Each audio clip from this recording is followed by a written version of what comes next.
Welcome back to the Pokemon Black Pirated No Experience playthrough, and this time it's finally time to leave Necrane City, sadly, sorry accordion guy, and head on over to the real mainland of Unova. But before that, we're just going to have to just get through the very end of Pinwheel Forest.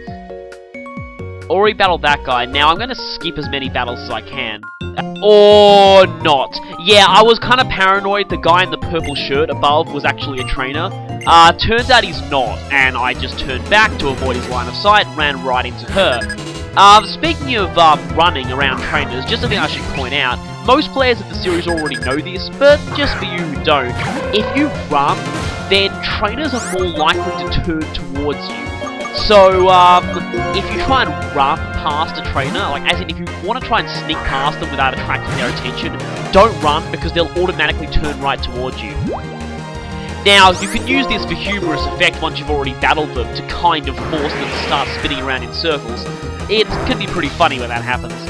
But anyway, now, the annoying thing is, Thunderhook's special attack is so bad I generally have to use Charge to even get anywhere close to doing decent damage with Thunder Wave, and ooh, Heart Stamp. Oh, come on! Poor Thunderhook has never really got that much use in this playthrough, sadly. But anyway, yeah, I kind of realized this was a very, very, very bad idea, but fortunately the opponent's AI was kind of stupid. Oh, wow, that's bad. Okay, this could be very... And again, AI is derping again, so I'm getting a bit of lenience.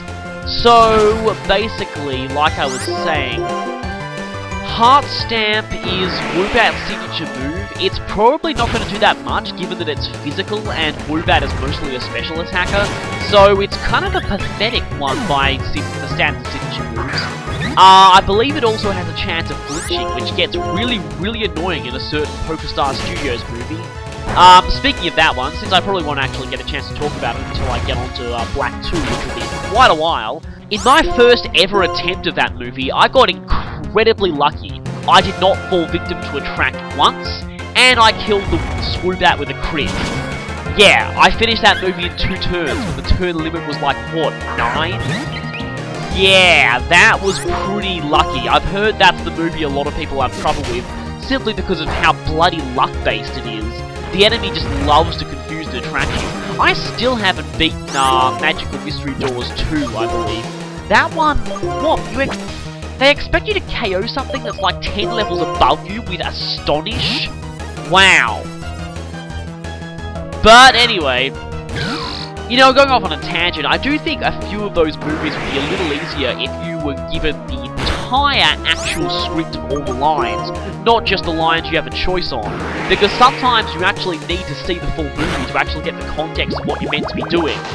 So, yeah. That's kind of annoying.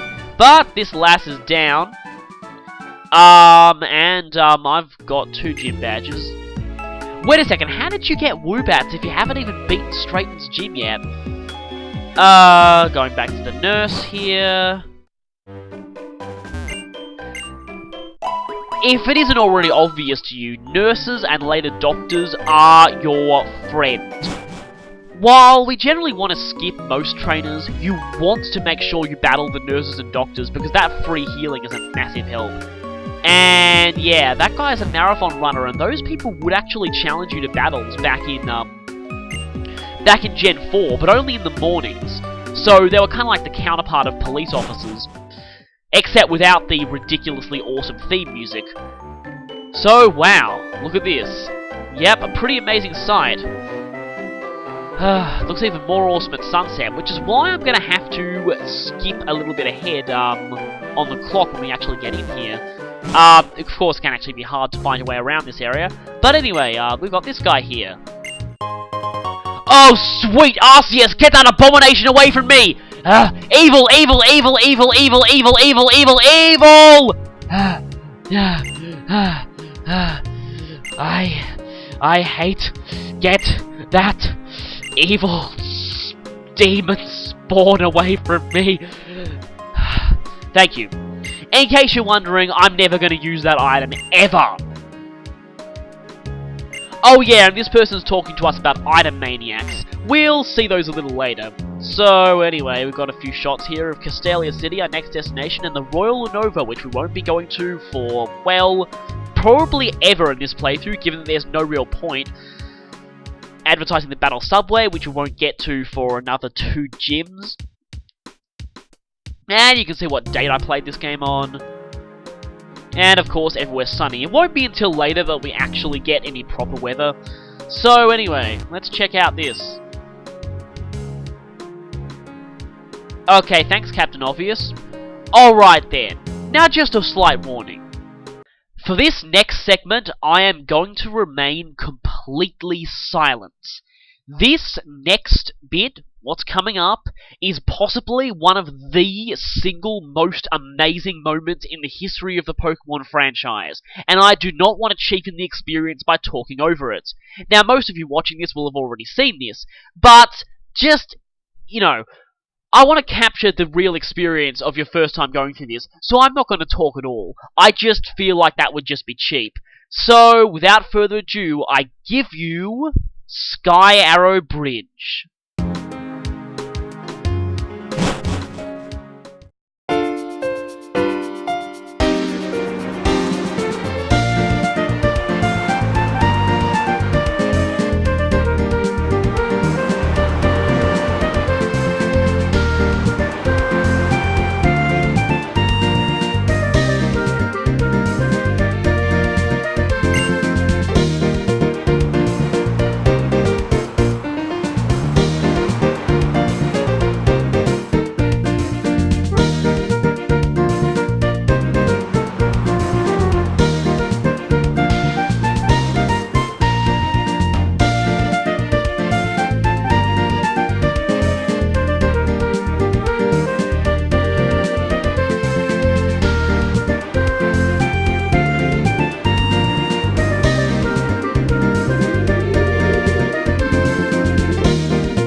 My apologies if that just blew your mind.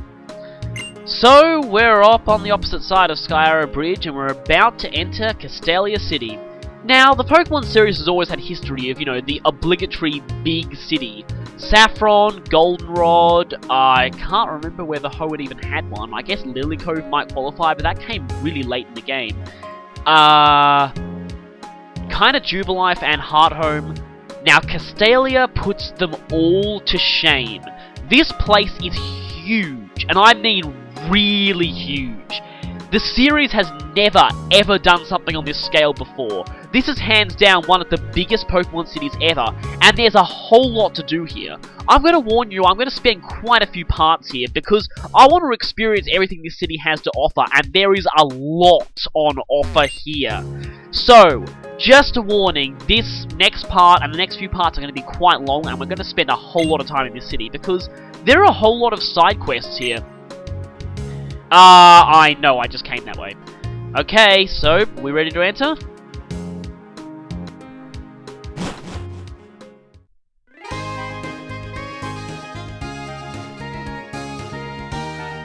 Welcome to Castelia City. It's a lovely sunset, and we're ready to explore the city that never sleeps.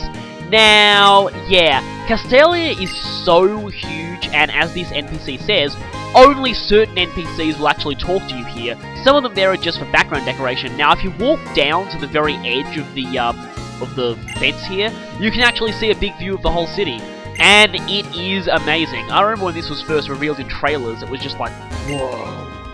Now, you might want to read these street signs and remember the names on them. This place is so big, you probably actually want to plan out what order you want to visit in, everywhere in, because otherwise you're going to get lost. Hi, Moblin from Zelda 1.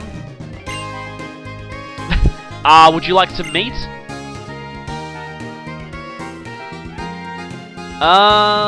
Okay, I guess. So yeah, there are a lot of piers here. Not all of them are actually that useful. There's only like 2 piers that actually serve a real purpose, so you don't need to worry all that much about the piers.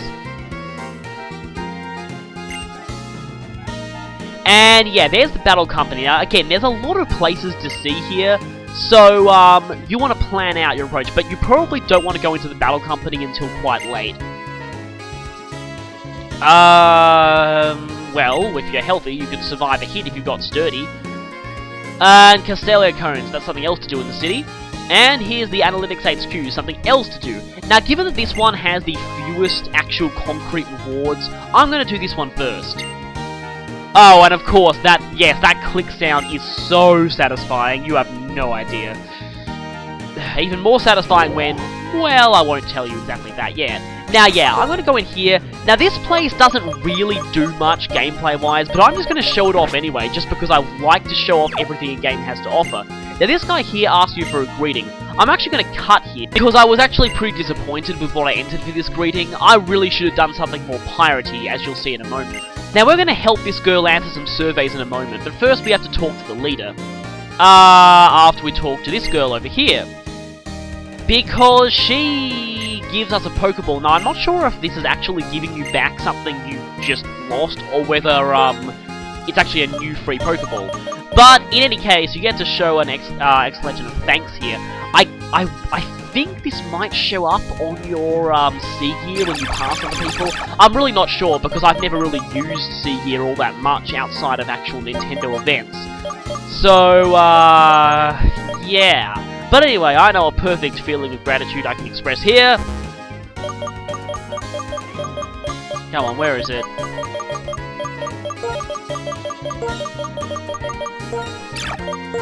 Yarr! Yes, of course, because I am a pirate and everything like that. It's kind of weird. Okay, now let's go talk to this guy.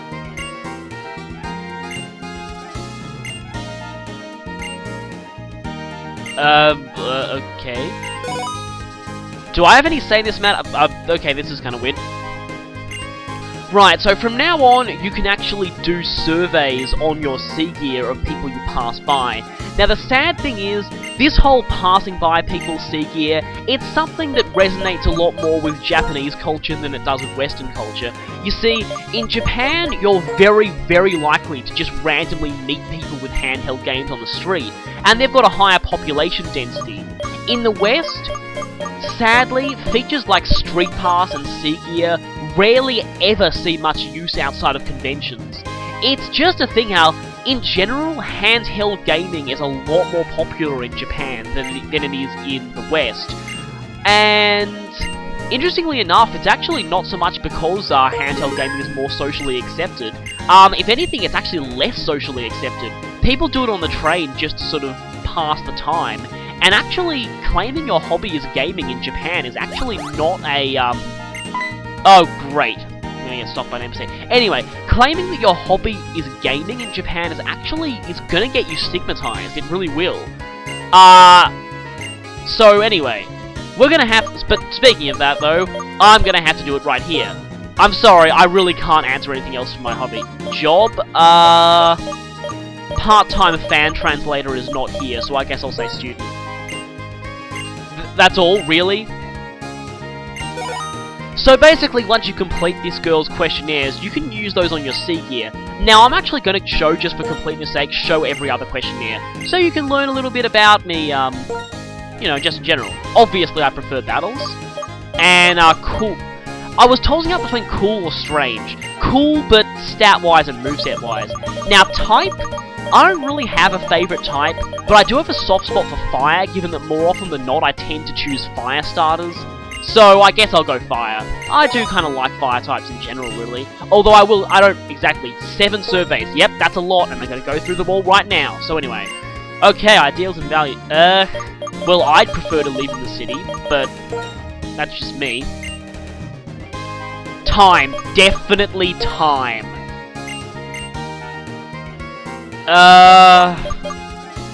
I guess I'd say family? Yeah. I mean, I'm not a selfish jerk, and I don't really have that many friends, so... Likeable people. Definitely smart. Substance? Totally not appearance. I'd say kind, myself. Just because, you know, you want to make friends with people who aren't going to be a total jerk to you. Preferences. I'll say spring because that's when my birthday is. Yeah, anything but sweet. I don't particularly like any of these. I like mostly salty. You see, my favourite colour used to be red, but nowadays I'm gonna say green because I like... The colour I call it is Seti green, the colour of, you know, Levin's son's hair. I just like that green myself. Okay, another questionnaire. Entertainment. Favourite music? I really don't like any music that isn't game music, and I'm sorry, I find it hilarious that rap is here. I was considering choosing that just to be funny, but rock, maybe. I don't know. I actually am not into music at all, except game music. And I really like any kind of game music, provided that it, you know, sounds awesome. I guess drama. I don't know. Toss up between action, sci-fi, and suspense. Probably suspense. I tend to like psychological, things that are kind of more intellectual in a way. Okay, what's this one? School life. Breaks? Well, I'm at uni now, so I guess this stuff doesn't... Oh, come on, why isn't Japanese here? I may as well have to say English. I do quite enjoy English and analysing stuff. I'm not particularly that great at... I have no idea what they mean by social studies here. But I guess that might be the case. It took me a while to answer this one, actually. I was okay at maths back at high school. I'm not really into university level maths, though. I guess I'll say social science, even though I have no clue what that is. Sports and pastimes, okay.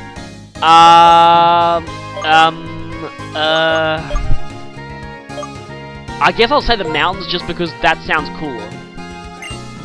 But really neither of those. Video games. Like I'm doing now, actually. Alright, now here, I guess I'll say martial arts because I actually did do a bit of taekwondo back when I was in primary school. But really, my favourite sport is actually golf. Mostly because it's the closest thing real-life sport has to a turn-based strategy game. I don't mean to brag, but I was pretty good at Mario Golf at one point. My family regularly watches the Australian Open, that's tennis, on TV every year, so I guess tennis would be number 2, but still golf is probably my favourite. So I guess we're coming to the last questionnaire then. More about Pokemon, yes! Finally! Battles. I don't think anyone would have answered the story unless they were fans of the Mystery Dungeon series or played this game. Team Plasma, ha ha ha! You know, Trainer maybe, Professor would be nice too. Oh, this is a hard one. Yeah, the gym leaders in Black and White are all awesome. It's really hard for me to choose a favourite.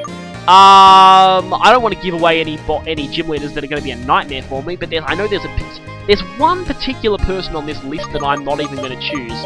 That there's no way I'm choosing, but I guess I'll choose Alessa just because, well, she is awesome. And that's all. So I guess we filled out all the questionnaires. We must get some kind of reward for this, right? Apart from this questionnaire.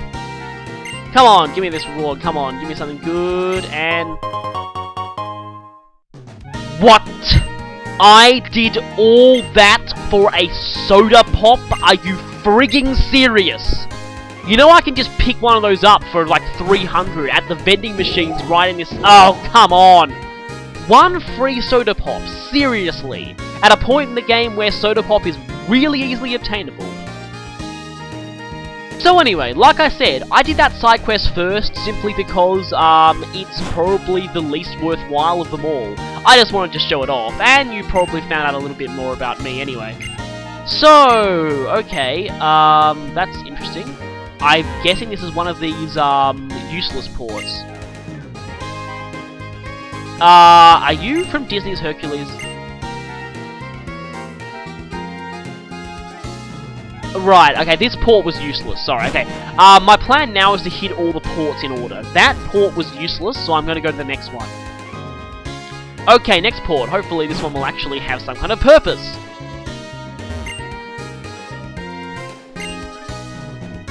Warning! If you are a female protagonist in a video game, meeting your destined partner may be hazardous to your health. Just ask poor Shida, Sumia, and Kairi. But, anyway, as long as you stay away from evil fangirls, you should be okay. Oh boy, we'll get to that evil fangirl issue in my Awakening playthrough once we get there, believe me. Now, I think that previous port is the one that takes you to the tower that lists all the different countries you've traded with. And anyway, ominous black boat here. Going by pirate logic, any black boat is obviously not a good sign. So, yeah. Hi, ominous black boat. You totally won't be a Chekhov's gun. Alright, that was somewhat more useful of a port. Let's check out the next one. See, so many places to go. We haven't even explored, I don't think, even maybe 20% of this place. Ah, right. Now, this port is probably the most useful one of them all. This is the Royal Unova. Unfortunately, they won't actually let you on until after you've beaten the Elite Four. Yeah, that is annoying.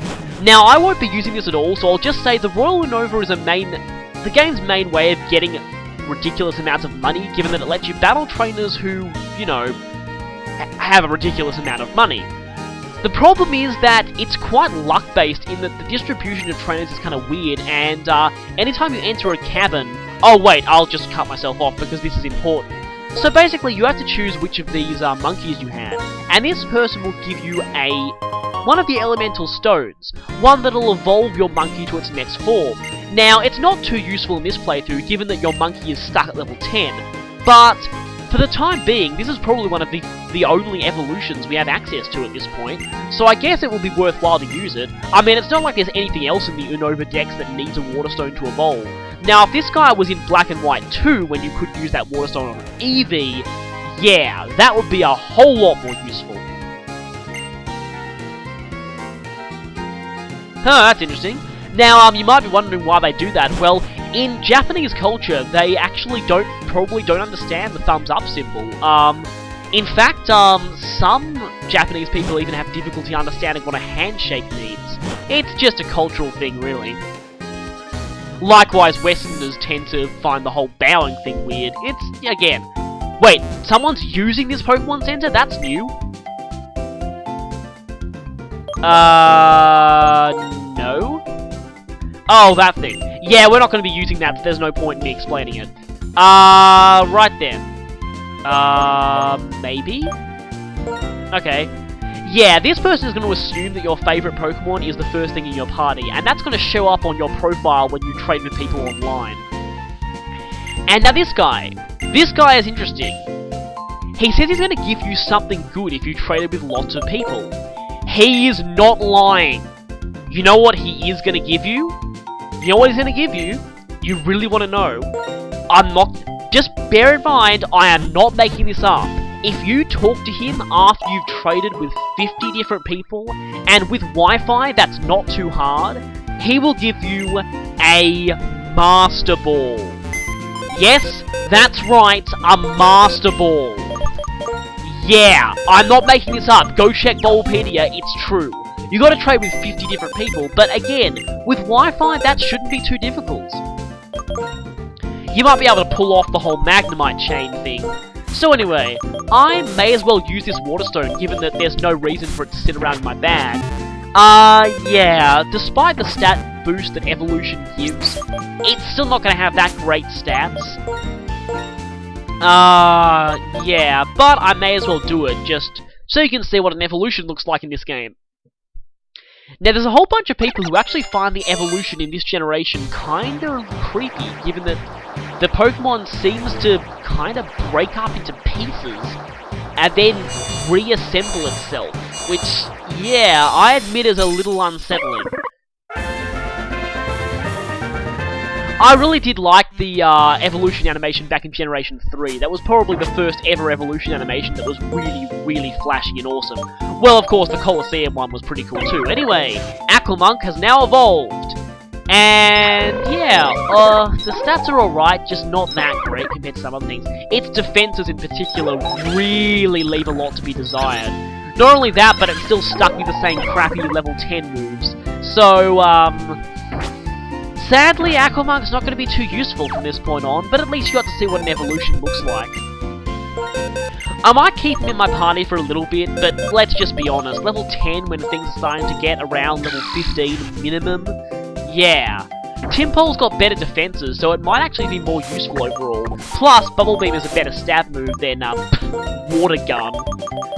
Now, just a warning, this following segment, I'm just going to spend a while playing around with moves and the like, and just teaching Pokemon stuff. And now that I've, got some items and some TMs, I'm just going to need to play around with stuff. I'm just tossing up which one of these to use. On the one hand, Aquamonk hits slightly harder, and has work up, but Timpole has a better stab move and better defenses, so yeah. Definitely don't want to get rid of Shenlong though. That's probably the best thing I have access to at this point in the game. In fact, Sword can last you quite a while if you play your cards right in this kind of challenge. Of course, I might shy slightly away from using it simply because, well, Sork is pretty damn broken. And right, now the interesting thing about Grass Knot is Aquamonk can learn the... Oh, so... Okay, Rocky and Shenlong can both learn that. Now, yeah, Lily can learn that too, but might not be as useful. I do like Mega Drain on that thing. So anyway, I might as well teach Aquamonk this. Yeah, Grass Knot is a really great move on water types. It's just... And again, given that a super effective Lick does the same amount of damage as a neutral Scratch, yeah, probably a good idea to get rid of Lick. Because, let's be serious, aside from the paralysis chance, Lick is a pretty terrible move. Again, super effective Lick does the same as a neutral Scratch, and that's really saying something. Now finally, I have the sense to teach Dan Rock Smash. I really should have done this before Lenora, in hindsight. That would have made things a lot easier. Well, at least it would have let me take down, that Herdia faster. Now Retaliate, 70, it's only got 5 PP sadly, but 70 power, 100 accuracy is very good for this point in the game. And on something like Shenlong, that doesn't have really all that much coverage outside of fighting, I may as well shove a normal move on there. Except I'm gonna have to get rid of either Bide or Focus Energy. Given that I've already got Rocky as a Bide user, I'm gonna get rid of Bide. I just like the whole idea of the Focus Energy double kick combo. Twice the chance of criticals. I may as well give you Retaliate too while I'm at it, and in your case, I'm going to get rid of Focus Energy most likely, just because you're not going to get as much use out of it. I've already mentioned the rather hilariously fail way Focus Energy worked back in Generation 1, have I? In case I haven't, I still find it hilarious that Focus Energy, instead of raising your critical hit ratio in that game, quartered it. Stadium fixed that. Stadium fixed a whole lot of glitches with Generation 1 moves, actually. It fixed the way Mimic works, it fixed the way Hyper Beam works. Man, Hyper Beam was so broken back in Gen 1, I never even realised, though, when I was a kid. Anyway, let's see what they sell here. Pretty much the same old stuff. Actually, this counter always sells the same stuff, but I've got quite a lot of money here. Now, here's the thing. While you can buy Super Potions at this point, you don't want to. Because we have access to a much more cost-effective healing item now. Great Balls, on the other hand, it is totally worth spending your money on those. But Super Potions, don't bother. There is a much more cost-effective method of healing right in this very city. And we're about to encounter it soon. So, let's continue Big Clinky's guided tour of Castelia. Now we're going to explore every one of these streets, starting from the one next to the Pokemon Center. Now this one right here, yeah, that's a whole lot of people. Now this building right here, yep, the Game Freak head office, obligatory fourth wall breaking place. I'm going to go in here right now. There's a few things to do here. Huh, that's interesting.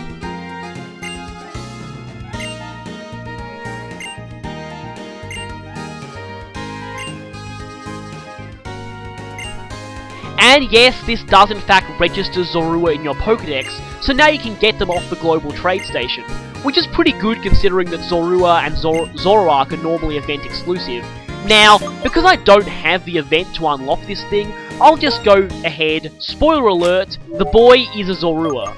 And you can actually find that out if you bring, I believe it's an event Celebi? Yeah, since I'm obviously not getting an event Celebi in this, just for proof of concept, I'm showing, yeah, Zorua is in fact registered in your Pokédex from that. You can't find them anywhere in the wild, but at least from now on, you'll be able to request them off the GTS. So again, if you don't have access to events, you can still get one that way. Once you got one, you can safely breed it, so yeah, this is really all you need to get Zorua and Zoroark. Interesting, most people consider them event exclusive. Now, here's something interesting. You might be wondering, what's the deal with floor number 22? Why not just floor 2? Well, in fact, that is actually the number of the floor that the real-life Game Freak has their office on, back in Tokyo, Japan. This building itself is based on Game Freak's American branch. You know, Unova being based on America and all that. So, now this is kind of interesting. There's an interesting thing with Snorlax. Now, this hasn't actually been confirmed, but it's actually quite likely that Snorlax, as in the Pokemon, was in fact based off one of the members of Game Freak. Its Japanese name is Kubigon, which I believe is actually the affectionate nickname that his work colleagues gave him. So, yeah. I'm not entirely sure just how flattering he finds the fact that his Pokemon caricature is a giant fat thing that sleeps all the time, but it's kind of amusing nonetheless. Anyway, this is the game director. Yeah, of course, he's going to give you the diploma after you've done all that, blah blah, yeah, kind of pointless. And I believe one of those other guys, I was already talking over it, mentions that they're working on the ending to the game, and they don't want you to look at it for fear of spoilers. Yeah, that's actually pretty big foreshadowing, but I'm not going to give away anything here. So anyway, that was Game Freak. Yeah. You can come back there after beating the Elite Four for a little bit of extra stuff. Yeah, you'll see... Oh, right, okay, here's the massage place. See, I told you, so much to do in Castelia. Okay, let me just walk you through this one. Now, I'm just going to be utterly cruel and force her to massage my rock. Yep, how are your hands after that? At least it's not quite as bad as forcing them to massage a Grimer. That is just... Yeah, you feel pretty heartless by doing that. Ugh. Well, I guess in hindsight it's not quite as weird as getting them to give a Geodude a haircut. Oh, they're gonna go through so many pairs of scissors. So, we can go up a floor here, but there's only a couple of people in this one. And that's a hint to the fact that you can find the existence of a little route that branches off the first route, if you look at your town map. But anyway, this guy in here gives you the TM Rest. Again, you want to check every single nook and cranny of this city, because there's literally so much you can find here. So this here is a TM of Rest, and now that we've got it, we can teach Rest to as many Pokemon as we want. It fully heals you, but forces you to sleep for exactly 2 turns. Yeah, most of the time it can be circumvented by a Chesto Berry, just like that guy said. But if you don't have one of those handy, I guess you could use Heal Bell. Oh, the whole Rest Cleric thing never really took off exactly outside of the generation it was most popular in, really. It's not so popular anymore, given that you have less time in general to set up, you know, Heal Bell and stuff. But, what else about Rest? Oh, right, Rest won't count towards Sleep Claws, just bear that in mind. Any Pokemon asleep through rest, this goes for both official and battle simulator rules, are not counted for the purposes of sleep clause. Now, here we have the main square. There isn't that much to do here except buy drinks and talk to that one dancer in the middle of the square near the fountain. So, we're going to go buy some drinks later, because that's the cost-effective method of healing that I talked about before. This place basically acts as a hub where you can access all the other streets of the city. Right, now I believe it's time to buy some drinks. Now, you see here, even lemonade is cheaper than a super potion, and it heals more. Super potions heal 50 HP, lemonade heals 80, and it's considerably cheaper to boot. Yeah, that's why I said you shouldn't bother with super potions. Now, interestingly enough, I generally always use potions and I rarely ever use drinks. Drinks are a little less convenient to actually buy in bulk, which is annoying, but they are more cost effective in the long run. At this point, soda pop should suffice for all our healing needs. Now, if you're buying drinks in bulk, this might happen. I believe there's only a 3% chance of that happening, but if you buy a lot of drinks, it's bound to happen to you sooner or later. In Black and White 2, you actually get a medal for having this happen. So anyway, I went ahead and bought 7 lemonades and 13 soda pops. Well, I guess 12, thanks to that free one. So I should be pretty much set for healing for a little while. Now, at this point in the game, you want to do most of your shopping for healing items at these vending machines, because, yeah, they're more cost effective in the long run. Now, interestingly, according to Bowlpedia, just a bit of random trivia, out of all the vending machine drinks, fresh water is the best deal at a cost of 4 Pokédollars per hit point. Soda Pop is the worst at 5 per hit point, and Lemonade is in the middle at 4.375 per hit point. And while I was talking about that, yeah, we're gonna go battle this dancer. Now we start one of the main side quests of this city, and this is probably the main reason why, yeah, Aquamonk is not going to be so useful, because, yeah, wow, the Pokemon here are level 21. That's higher than anything we have, so this could be a bit of a challenge. We've got to battle this guy, and then we have to find 2 more dancers to add to his dance troupe. Naturally, this involves battling them too. So yeah, this thing is considerably higher level than us at this point, so I guess the main strategy here is going to be put it to sleep and then spam growth. Of course, Leech Seed won't work on other grass types. It's one of the few cases where a certain move will actually have no effect on a specific type, even though the type chart normally doesn't work like that. Normally grass is simply not very effective against other grass, but oh, come on! Oh, why am I getting unlucky with critical hits this time? I guess I'll just use my powerhouse then. I didn't really want to have to do this, but fluke critting like that, you damn well deserve it. And yes, Retaliate, there you see the powered up version of Retaliate. There's nothing to indicate that it's been powered up apart from the actual more damage, but still, 140 power when a teammate has already been fainted in that turn, yeah, it's pretty powerful. And is really bloody irritating when Lenora uses it on you. Okay, yeah. Those were some rather just random spinning sprite moves. So yeah, we have to invite 2 other dancers to dance with this guy. And yeah, same outfit as him, that guy's a dancer. From this point on, yeah, you won't actually be able to see those other 2 dancers unless you've started this side quest. But the reward from this side quest is quite well worth it, so you do want to go through with this one. Now this street here, yeah, you've got a whole bunch of NPCs here, and they sell Castelia cones. And unfortunately, I just happen to be playing in winter, so I can't get any. Yeah, you can't get Castelia cones in winter. Normally you actually have to wait in line to buy these. Now, Castelia cones actually have an interesting fact that I'll probably talk about later. This room is just an art gallery. There's not really all that much to do with this room, except for one thing. Looks like all these, oh wait, there is a Zekrom portrait here, but it's a little small. Anyway.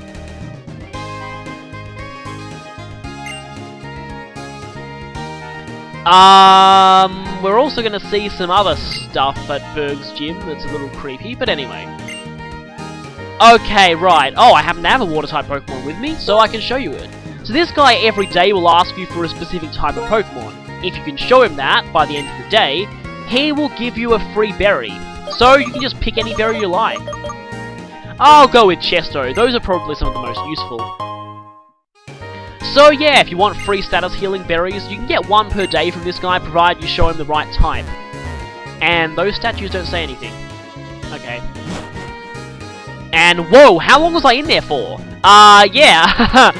Don't mind the sudden change of time there. Yeah. Well, at least you get to see what Castelia looks like in kind of day and also night. It looks pretty cool at night, I must say. Now after that surprisingly epic battle with a hip-hop dancer, let's go heal and find the rest of his dance crew. So yeah, we'll have a couple more battles. We can find those, the other two, while we're exploring the rest of the city. Now, by the time this part is over, I will have shown off most of Castelia City, so, just leaving one more major side quest, and you can probably tell what it is. That one's gonna need a whole part to itself. Narrow street. That doesn't sound ominous at all. Okay, this is a back alley. This is probably not good. After all, we're afraid of, knives and, stuff like that. Whoa. Okay, that's... okay. Please don't hurt me. Oh, right. TM Flash. Yeah. Well, I guess we're gonna need that. Flash has been demoted yet again. Yeah,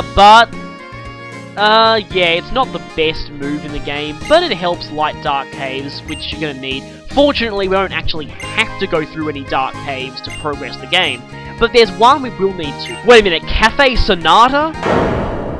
Okay, I'm a little scared of this place now. Let's hope we don't get our eyes stabbed out. Okay, so this place, yeah, you might think that it's not all that important, and if you don't do Nintendo events, it probably isn't. But I really don't think this cafe is the perfect place to relax. Any cafe with this name, it's not a good place to relax at all.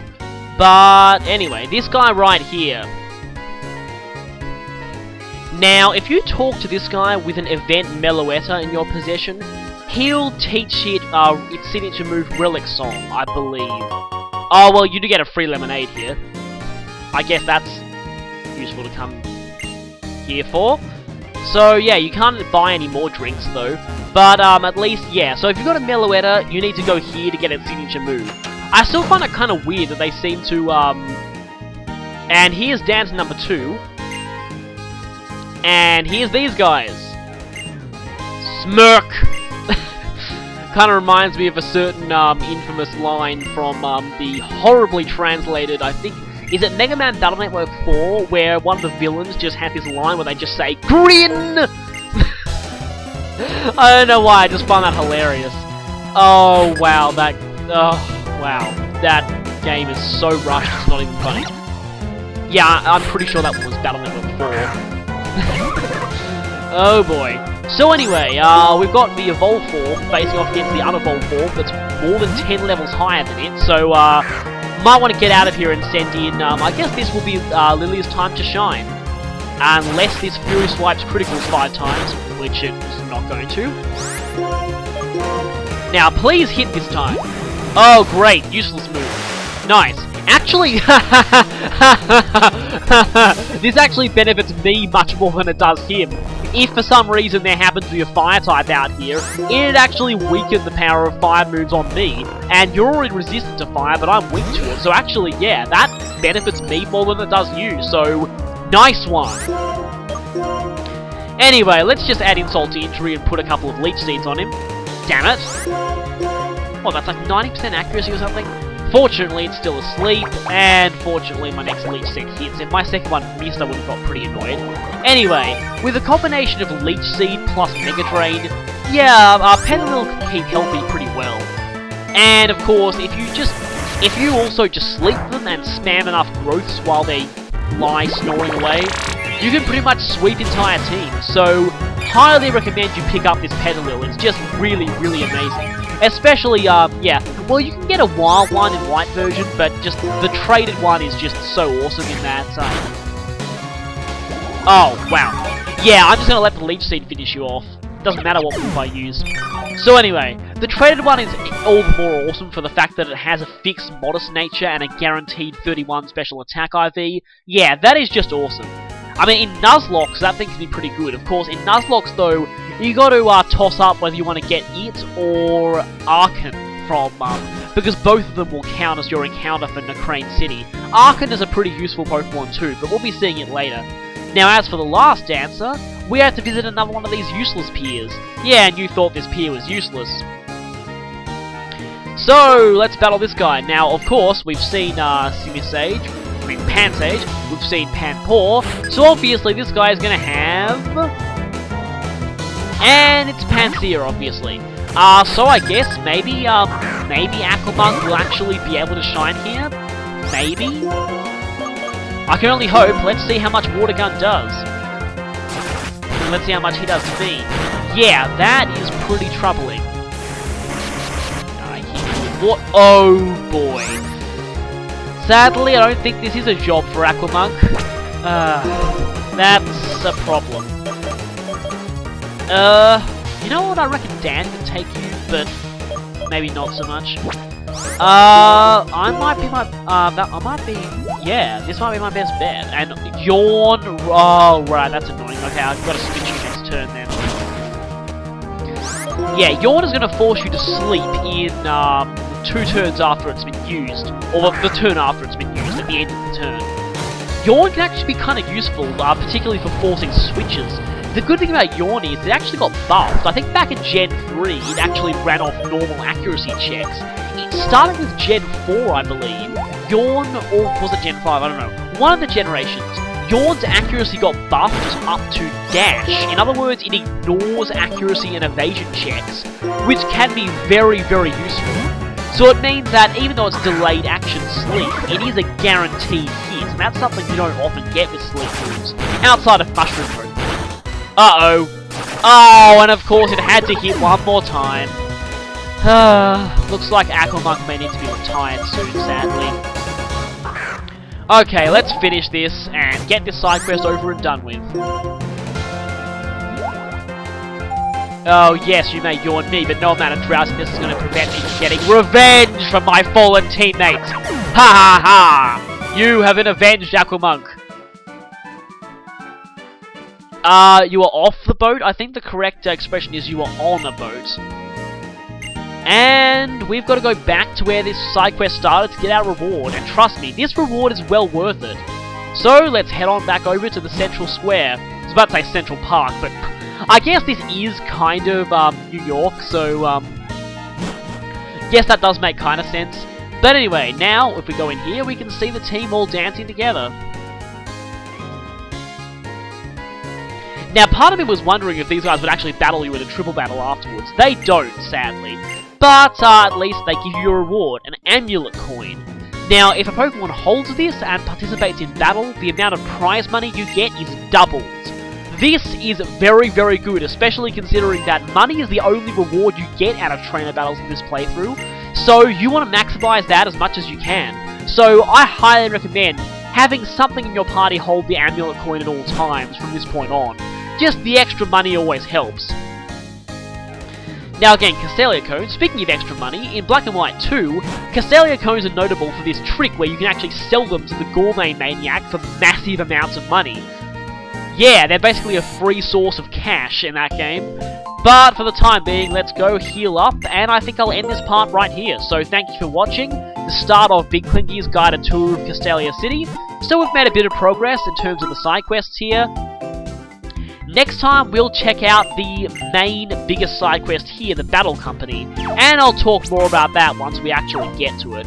So, for the time being, well, yeah, see you next time when we take on the Battle Company.